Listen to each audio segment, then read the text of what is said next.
Today, I am going to take you along with me as I open up my planner and look at my fifth grade year at a glance schedule for the 2024-2025 school year. I'm just kind of checking in and seeing how we're doing mid-year to decide if we need to speed things up a little bit or slow things down. And I'm going to share with you a few changes that I am making to kind of our school year plan for this year.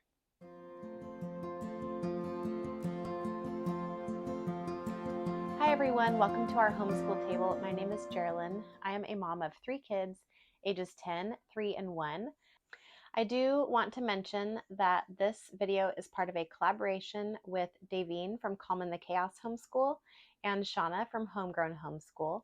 I will leave a link down in the description box for you to click on and see what all of the other moms that are part of this collaboration are talking about for their mid-year check-in as well. My oldest daughter is in 5th grade this year, and I have been homeschooling her since she was in kindergarten. Now, just a little bit of backstory about me. I used to be a public school kindergarten teacher. I taught for 6 years, and then before that I taught 2nd grade for a little while.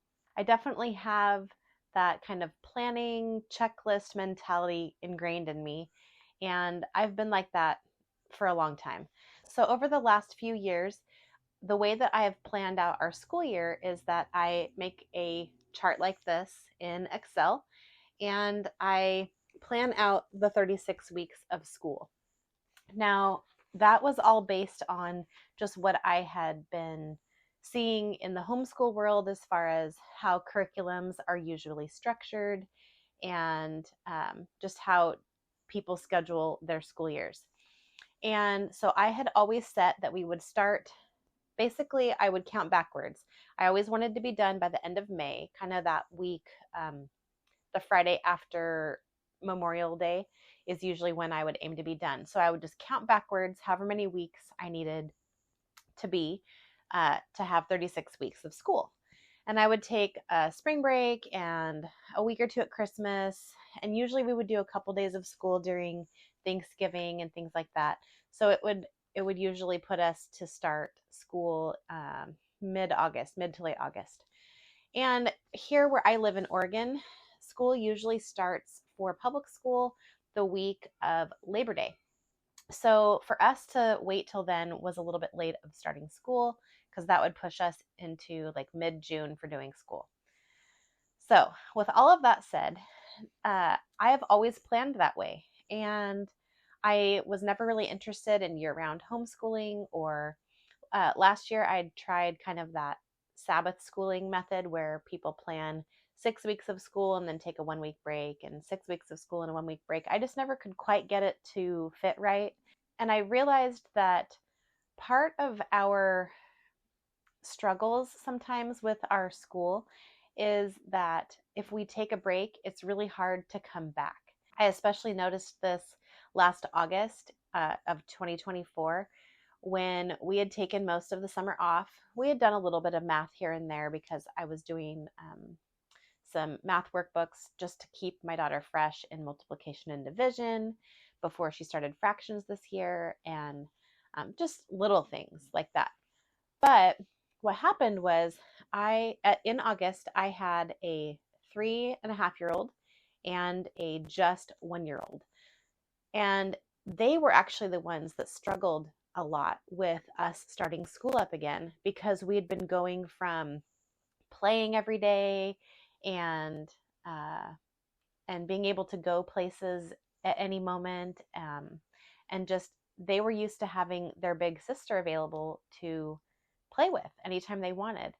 And so it wasn't necessarily that my 5th grade daughter had the struggle of getting back into school, which don't worry, we all had our things, but it was the little kids, because they were having to get used to us being busy while they were around playing on their own. So this year I've been really thinking a lot about our schedule and how the year is flowing. And I've actually decided to kind of simplify things a little bit. And by simplify, I don't mean get rid of curriculum or not do as many subjects or anything like that. I just mean to take it one day at a time. And it's taken me, this is our 6th year homeschooling, and it's taken me this long to kind of finally feel like I don't have to schedule things and be super rigid about our getting things done. So, with all of that said, I'm going to show you our year at a glance because I do find it really helpful to just kind of know where we're at when it comes to how much of our curriculum we have left. This is not something that I look at very frequently at all. In fact, until today, I hadn't really looked at it since probably November, and that's fine. You don't have to stay on a rigid schedule. I do like to have things planned out in my planner just so that I kind of know what we need to do that week. But when I go to plan my week, I'm not really using my year at a glance schedule much.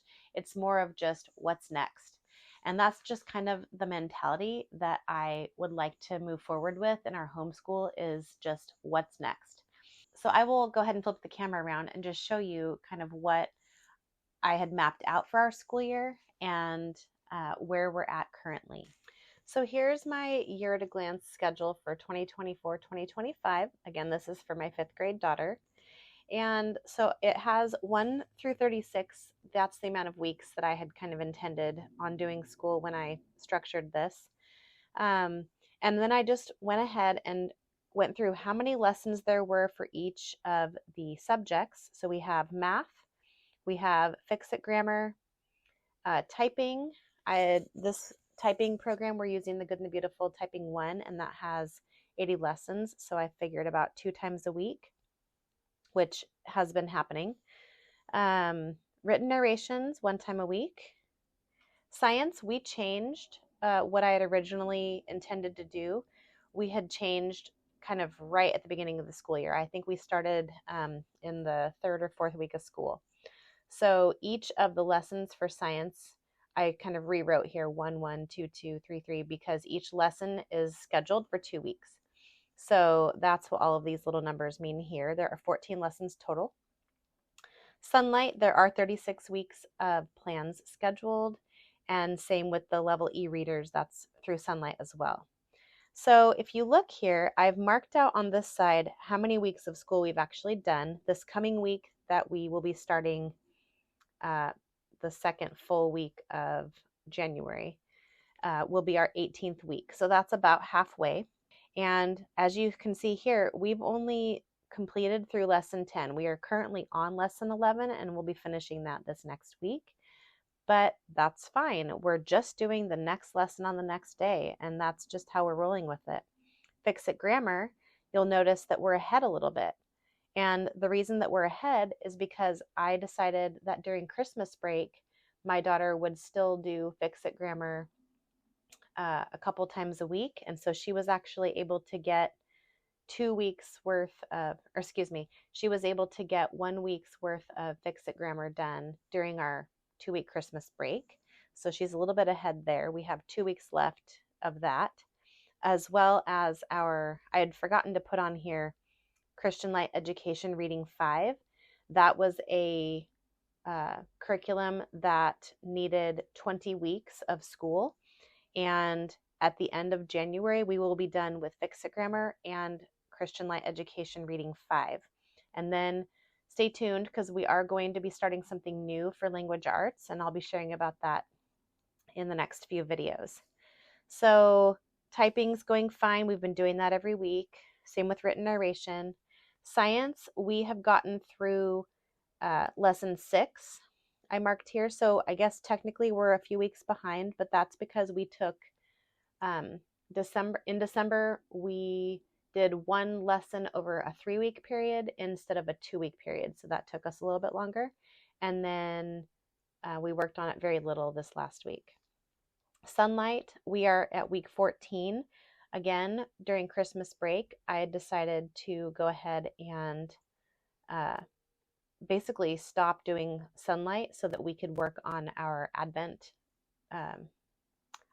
storybook, Jotham's Journey, and that was really fun. And I went ahead and just left my daughter on her regular reader's schedule, so she had some breaks of not having a reader at the time. She reads a lot on her own anyway, so I'm not worried about her getting reading in. But this is just for you to kind of see like where we're at. We're kind of at different places for different curriculums, and that's totally fine. So we're just going to keep rolling with the next lesson on the next day, and that'll be how we keep going throughout the year. So even though we are not quote unquote on track for all of our curriculum this school year, that is really okay with me. And this is probably the first year that I've ever been so relaxed about how our school year is going. Usually I'm kind of sticking to the checklist and making sure that we get done by the end of May so that we can have our whole summer off. But after this last school year and really noticing how we kind of needed to keep more of a routine and keep things going, I have just been very much on the, what would you call it? Do the next thing on the next day.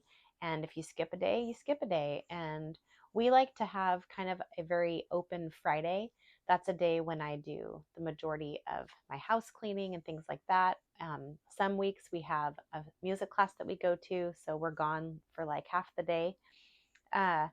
So we just really like to have mostly just a 4-day week, and that is going to work really well going a little bit into summer with some of our curriculum. One thing that my husband and I have been talking about recently is developing that love of learning in our children, but also making sure that they recognize that learning doesn't stop just because you're out of school.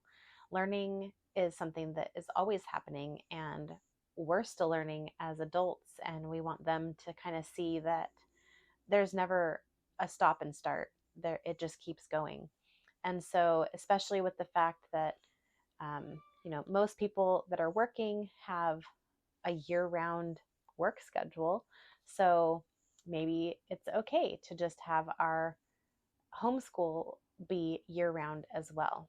So specifically for curriculum, we are continuing on in math. We are on the epsilon level, which is the fractions level for Math UC. And we are just going to keep going one page a day until we are done.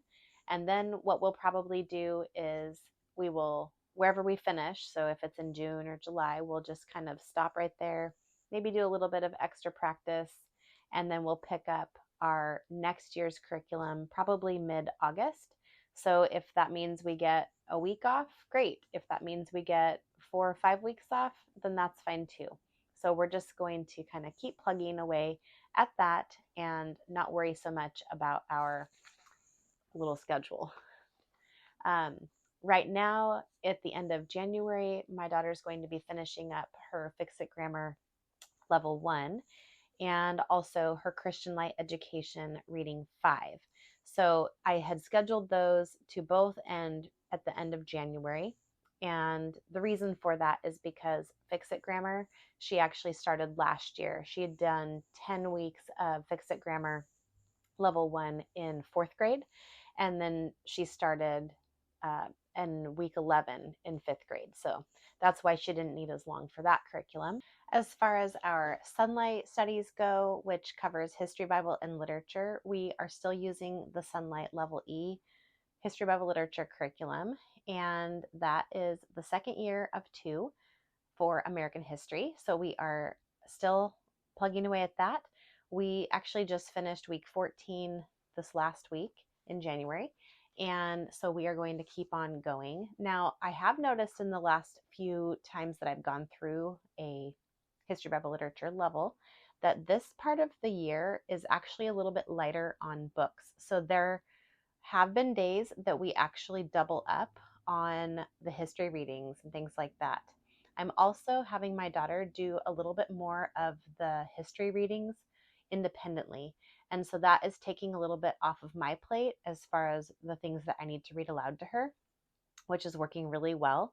I've also been having her do a few of the read alouds on audiobook if I can get the CD format from our library. So those are ways that I've been taking a little bit off of my plate, which is really nice because I have the little kids to run around after all day and clean up after and things like that. So anything that I can do to have my daughter be more independent is kind of where we're at right now. And she really likes doing independent work. She's good at getting things finished as long as she has her checklist. And so it's working out pretty well for us right now. We are still going on with our science. We are almost halfway through. Lesson 7 will be halfway, which will be starting next week. So we're still really liking that. We're using Apologia's Swimming Creatures of the Fifth Day, and I've been trying to figure out what we're going to do next year as far as science goes, because in 6th grade, that's kind of the last year that you use Young Explorers series from Apologia. And so I think we're going to pick one more of those to do, although none of them super interest my daughter, so we'll have to see. I think we're probably going to choose one of the other zoology units, but you'll have to wait and find out. As far as enrichment studies go, we're continuing right along. I use the Ambleside online recommendations for artist study and for composer study. Oh, and also for poetry. My daughter is reading the Ambleside online poetry anthology for year 5 this year. She's almost finished with the first section, which is about the poet Rudyard Kipling. And so then she'll move on to the next one when she's finished with that one. She's reading about 2 poems a week, sometimes 3, and then she tells me about whatever the poem was about that day. For picture study, we are going to be studying Caravaggio. I think that's how you say it. And we don't have the prints, so what I'm going to be doing is making a slideshow presentation on my computer, and then I will display the slideshow either just on the computer at our dining room table, which is what I've done a little bit here and there in the past, or I might even cast it onto our TV, and then it's a little bit bigger, although then the pictures get a little bit more distorted. So we'll kind of see what that looks like, but we will be studying Caravaggio for this next term. And then for composer study, we are going to be working on Vivaldi, and I have a few CDs that have Vivaldi's music. There are also links on the Ambleside online website that I'll be using to study specific pieces. And so we're really excited about that. I am restructuring a little bit for January to see kind of how it goes. But one week we're going to be working on our hymn study, which is what we did last week. We use Happy Hymnody, the hymn of the month, for our hymn study. And so we started that last week. This coming week, we are doing picture study. So we're going to be working on the Caravaggio picture study, like I was saying. And then the following week that we have school, which actually we're skipping one because we're going to go on vacation in a couple weeks.